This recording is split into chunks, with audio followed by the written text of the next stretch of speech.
Hello, all and welcome. My name is Margaret. I'm a textile conservator in training and also a historical costumer.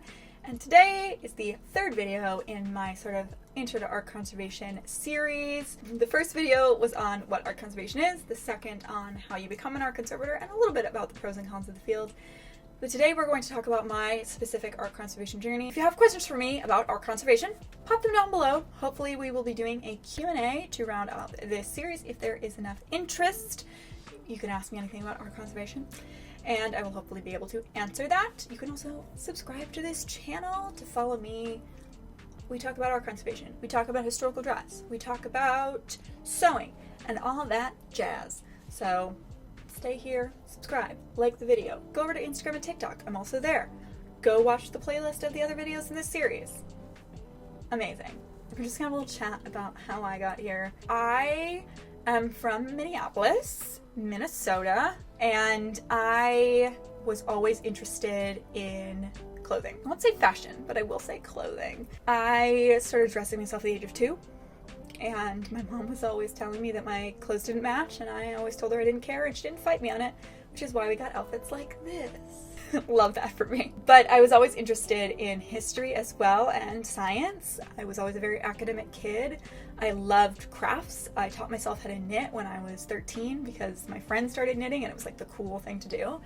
I taught myself how to sew when I was in high school, and I had friends that were super interested in the same things I was interested in: historical fashion, dressing up. We went to Renaissance festivals and we had murder mystery dinners where we all dressed up, and it was absolutely lovely. I was very interested in clothing. But, I was an academic kid. I loved school. I loved it. For the longest time, I thought I wanted to be an archaeologist because I loved the idea that they're romanticized for like digging and history and working at a museum. I loved museums. And I took one ancient studies course and realized that potsherds are really boring. More power to you if you love a potsherd, but not my favorite thing. And so at this point I was like 17 and I was like racking my brain. I was like, what do I want to do? Because I know I want to do something academic. I know I want to do something in and around museums, and I love clothing. Didn't know a ton about historical fashion at the time, but I love vintage clothes. I had an aunt who loved vintage clothes, and she would always get me stuff to dress up in, and I loved that. Me and my dad would watch a lot of PBS together. We'd watch Antiques Roadshow, which I loved. And there's also this show called Faked or Fortune, and it was an English television show about them trying to authenticate art, mostly paintings, I think specifically paintings. And there was this episode where they had art conservators who were working in the Netherlands, scraping off layers of paint to reveal a painting underneath. Might explain why our picture was painted over. It also makes removing the overpaint much more difficult. The restoration process has changed. No more solvents, it's just scalpels and water. Joe Gorlov has joined Rebecca for this slow, difficult work. I just thought that was the coolest thing. I was like, I would love to do that. Which is very funny because now I am mystified and mortified by paintings conservation. I don't understand how paint works. I would never be a paintings conservator, but I was like, what if they have that? But for fashion, but for textiles. And I was really lucky that that exists. It's called textile conservation. And so I was like, I want to be a textile conservator. And I didn't know anything about it at the time. I just thought, oh, I really wanted this art conservation thing, seems really cool, and I love textiles, so I really want to do that. When I was applying for colleges, I thought I was going down the archaeology route, so I had applied to like 9 colleges. I got into 2. I got into the University of Minnesota and Boston University. I had an archaeology program at Boston University, which is why I wanted to go there. And also I just, when you're 18 and you're from the Midwest and you're like, oh my God, the East Coast, like it's so romantic. Like it's like, I have to go, like I want my wonderful East Coast, like school moment. Like that's what I wanted. But in the end, and I talked about this in my last video, I was not about to like have $100,000 in student debt to go to school. I went to the University of Minnesota, which was the budget-friendly option. And I absolutely loved the University of Minnesota. At the University of Minnesota, I studied history. I got my degree in history, and I also had minors in art history and fashion studies, as well as a graduate minor in museum studies. I completed the entire minor. However, it's not technically on my transcript because you technically have to have a graduate major to have a graduate minor. It's confusing. I also was in the honors program as well, which was an amazing opportunity. Kind of let you roam free as an honors student, which was amazing. So I was like, I want to take classes in the design school. I want to take classes in the science school. And they were like, that's amazing. It's great. You can do that. Gotcha. I was really happy that I actually went to a large state school. They have just so many resources there, and there's so many different people there, and there's so many different classes, and they had everything I needed. Granted, I didn't sort of fully get my act in gear to become an art conservator until my junior year of college. My freshman year of college, I did connect with a local private practice conservator for like a phone interview kind of situation.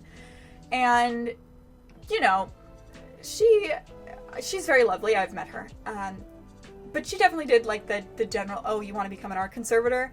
And she was like, you gotta like look at like go to the program websites, like figure that stuff out. And I was really overwhelmed by the program websites, which I think everybody is, because it's so much. Like and this is kind of personal, but I wasn't in like the best mental state during my first couple years of undergrad.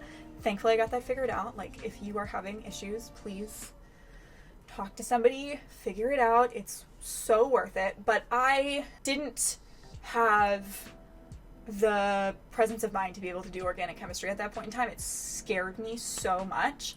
And I was like, you know what? I'll just go to FIT. Like, I'll just do what I need to do, and I'll just get an FIT. And I quickly realized that although FIT is a fabulous option, I didn't want my fear of organic chemistry getting in the way of other opportunities. So my junior year, I buckled down and I was like, time to start kicking chemistry. And I did it, and I'm really proud of myself that I was able to push through. But during my junior year is really when stuff started to ramp up my sophomore year was when I got my first internship. And I really wanted to get an internship in a museum. Specifically, I wanted to go to the Minnesota Historical Society because they had a textile lab there. Stick a pin in that. I applied 3 times. I did not get in the first 2. I wanted to get an internship in museums because internships are so important. These work opportunities are so important to your career, like any career. In my sophomore year of college, I ended up getting an internship with a small private traveling exhibitions company in the Twin Cities. It was my first sort of foray into the museum world. Thankfully, they were working on several costume exhibitions at the time, which I got to see a little bit of the behind the scenes. I will say it wasn't quite exactly what I wanted to do, but it did give me some experience on my resume outside of like babysitting and Nordstrom Rack. So that was very helpful, just in the fact that I was like in a professional environment and could sort of speak to more of, you know, there's just general working environment stuff. I did end up working with them on and off for many, many years. My junior year of college, I really, as I said, ramped up my conservation coursework, including general chemistry at the time. And I also kept looking for internships. So I specifically wanted to intern with Minnesota Historical, as I mentioned, and I ended up applying for a summer internship in the textile lab. But unfortunately, I was going to Europe that summer to do research for my senior honors thesis on dress alterations, obviously a subject that I am very, very into. I'll leave a link down below. A video I did about antique buying and looking for alterations, so I'll pop that down below. But I went to Europe to go do this research for 5 weeks, and I basically said I'm really interested in textile conservation. I would love to do this internship. This is what I'm doing. And the textile conservator there was like, that's great. Email me in the fall. So I emailed her in the fall, and she was like, fabulous, come in, we'll see like if you're a good fit for the lab. And I just remember I did my first day, and she was like, good job, Margaret. And I ended up doing an internship with her basically until I got into grad school. So like 2 full years, 2.5 years at the lab, the textile lab at Minnesota Historical. That internship was unpaid. However, I did, for the first, I think, semester, I got like a stipend situation from my university for, it's like an internship scholarship kind of situation. So if you're in that position, that's a great way to supplement unpaid internships is college scholarship stipends. Yay. But basically she was like, you know what, you want to be a textile conservator, I want to support you. You can stay here as long as you want to. I learned so much, and she is a fabulous friend and mentor. Hello, Anne. Shout out to Anne. And basically taught me a lot about not just the field, or not just textile conservation, but the field at large, and what becoming a textile conservator is like. I also interned with the paper lab there as well, which was fabulous. And during that period, like in my undergrad and like my first year out of undergrad, I also on and off interned with an private objects lab in the Twin Cities as well. Senior of college, I wasn't doing that many courses because I went into college with a lot of credits from my AP in college and schools, and PSEO posting their education option in Minnesota, where you can actually take courses at the university while you're still in high school. So my senior of high school is essentially all college credit. So by the time I was in my senior year of college, I didn't have to take that many classes. So I was taking like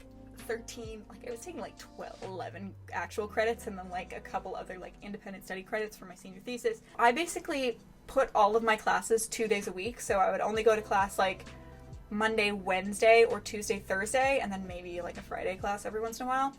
And then I would go to my internship 2 days a week. And then I would also have a job. So I was doing my internship like 2 days a week. And then I also was working as a gallery guard on the campus art museum for like 15 hours a week, maybe 10-15 hours a week. And then I was doing like 13-ish credits for my college. So it was a very packed schedule, but it was lovely. And that internship was really, really important, obviously. I graduated. I had a couple of extra classes that I still need to take. I needed to take OChem 2, and the associated lab portion, because at the University of Minnesota, OChem 1 and 2 are different lecture sections, but the lab is one class. So I didn't want to do my OChem anywhere else, just in case like the credits were weird and like the lab was weird.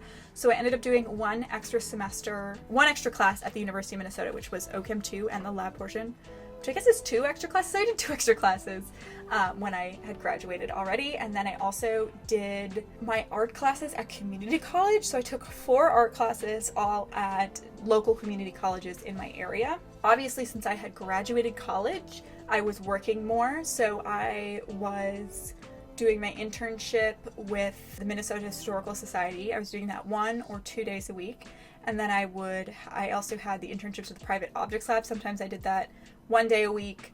And then I also was doing my classes, and then I had a job. I was a hand sewer at a bridal alterations shop, which was a very interesting job.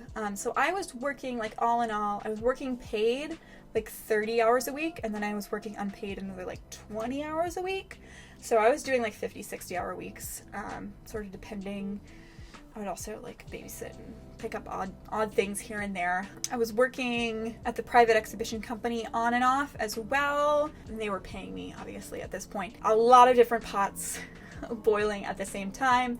And then Anne, one day in the textile lab, came up to me and she's like, you're getting really an awesome experience here. And we did a costume exhibition, which was amazing. I absolutely love costume exhibitions. It's like my favorite thing. They're making mannequins and doing all this amazing work, and she was very supportive of helping me building my portfolio and everything, but she's like, you really need to get experience other places as well. So in the summer of 2019, I applied for a Smithsonian textile conservation internship that would be 6 months in DC. I didn't end up getting that, but I also applied for a collections care internship at the same time that was only 3 months. I ended up getting that. So in the fall of 2019, I moved to DC for 10 weeks to do an internship with the National Museum of the American Indian. Absolutely fabulous team over at NMAI, and one of my childhood dreams was working for the Smithsonian. I got to do my childhood dreams, which was live on the East Coast and work for the Smithsonian, which was amazing. I met some amazing people there. I highly recommend working for them. Obviously, it was the United States government, so I did get paid, which was great. Although most of my paycheck did go to my rent in DC. I lived with a lovely lawyer and her family in their wonderful house. All in all, it was a fabulous experience. and it really allowed me to talk about community engagement in museums, and because NMAI, National Museum of the American Indian, one of their functions as a museum is to give tours and research sessions and access to tribal communities, both in America and around the world. So that is a big focus of theirs and was a big focus of my internship. So I got to work a lot with those communities and interface with them, and it was absolutely amazing. Learned a lot about Native American culture. It was really amazing. And then I went back to Minneapolis I should probably say, I was living at in college, I was living in my college apartment. I ended up moving back with my parents for like a year and a half. They're very lovely and they're very supportive, and they were very supportive of this career path. And they're like, as long as you're moving towards something, like, you can stay here. I was driving one of their vehicles, so my expenses were really, really low, which was amazing. And I am really grateful for that. I just want to put that out there to say, like, I did have some help in this journey as well, but I did end up moving back with them after DC, which was I moved back Thanksgiving 2019. And so I was there for Thanksgiving and Christmas. And during this time, I was preparing my applications. I decided that I wanted to do 2 rounds of applications. My first round, I would apply to Winter and NYU, because during this period when I was in DC, I was seriously starting to look at programs, like very seriously digging into which programs I was going to apply for. I knew I was going to apply to Winter because they're the only fully funded textile program, and I'd been being told by a lot of people that I should really try to get into Winter. Had taken some day trips up from DC on the megabus up to New York, and I had gone to NYU and FIT to do like information sessions. I had decided that I was going to apply to Winter and NYU the first round, and if I didn't get into a school, then the second year I would apply to FIT, because I knew that I was a really good candidate for FIT. I was told I was a really good candidate for FIT. I would apply to FIT, Buffalo, NYU, Winter, and Glasgow as well. Glasgow was interesting because I was really interested in going to Glasgow because Scotland is amazing. Spoiler alert, I ended up going to Glasgow later for a different reason. Scotland's amazing, and that program is really awesome. But it's also not funded, and so I wanted to have like a year in order to be able to apply to like Fulbright. I think there's another scholarship as well that you can apply to in order to kind of offset the cost of that. Those were also options I was looking into. I had gone to some information sessions about these scholarships in order to study in the UK. So I applied to round 1. So I put my applications in late December. At this point, I was interning at MNHS more casually, like 1 or 2 days a week. And then I was also working fulfillment at Macy's, which I just gotta say, like, I don't want to brag, but like, I'm a really great fulfillment employee at Macy's. Hire me as a consultant. Like, I was an amazing fulfillment employee.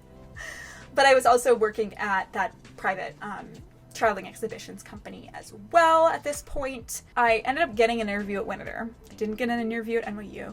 So I started prepping for my interview, getting my portfolios together, getting my presentation, practicing my presentation.